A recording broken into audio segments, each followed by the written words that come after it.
So, you've got the Shark Ion Robot Vacuum, and you're ready to let it do the hard work for you. But first, we need to connect it. And once that's done, your shark will be all set to clean smarter than ever. Go to the App Store for iOS or Google Play Store for Android and search for the Shark Clean. Download and install it on your smartphone. Make sure your phone has a stable internet connection before proceeding.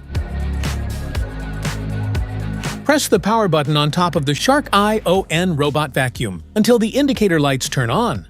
The robot will power up and be ready for setup. Open the Shark Clean app and create or log into your account. Then select Add a Robot and follow the on-screen instructions. When prompted, press and hold the dock/power and Wi-Fi button on your Shark Ion Robot Vacuum until the Wi-Fi light begins to blink, indicating it's ready to pair. The app will automatically detect your robot, complete the setup, and connect it to your internet.